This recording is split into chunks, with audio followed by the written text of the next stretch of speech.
Thank you for including my bill in this week's markup.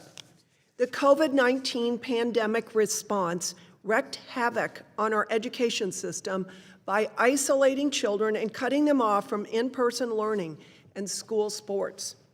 Yet, it was during the pandemic when parents began paying closer attention to what their children were being taught. When these parents showed up to school board meetings to voice their concerns or read excerpts from books, the National School Boards Association sent a letter to the Biden-Harris administration that accused engaged parents of domestic terrorism. Meanwhile, reading and math scores have stagnated or declined nationwide. Schools should be laser-focused on improving educational outcomes, not pushing sexually explicit material in the classrooms.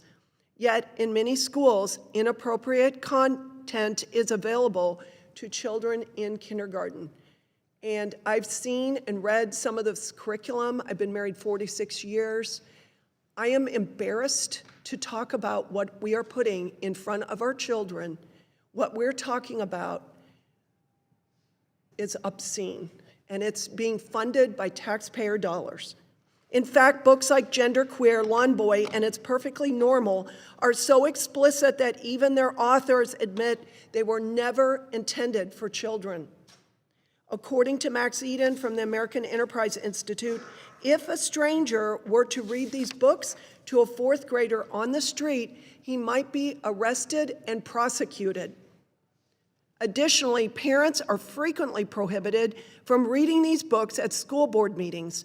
In Clay County, Florida, a father attempted to read from the book Lucky at a school board meeting, but his microphone was cut off. A district spokesperson later explained, when addressing the board, since our meetings are televised, we must abide by FCC laws and regulations. So think about this.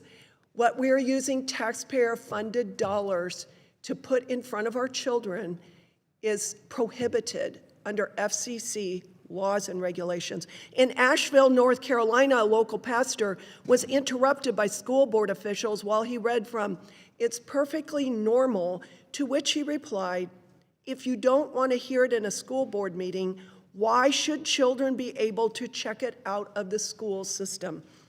In my home state of Illinois, Chicago Public Schools featured sexual education curriculum beginning in kindergarten. In the first grade, there were lessons on how to identify gender identity. In second grade, students were taught the concept of gender stereotypes and how to, quote, advocate for change. By fifth grade, there was an introduction to puberty blockers. I have seen this curriculum. It is obscene. I don't know what else to say. They're introducing our first graders to how to masturbate with pictures. We go on into lower elementary schools, introducing them to gross oral and anal sex. People I talk to do not believe me. I have to show them the curriculum. It is happening 100%.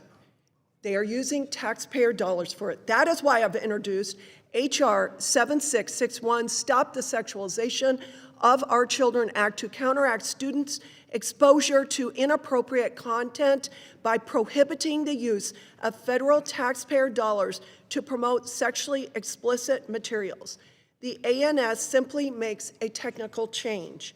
Surely we can all agree this should not be a partisan issue, that pornographic content has no place in schools.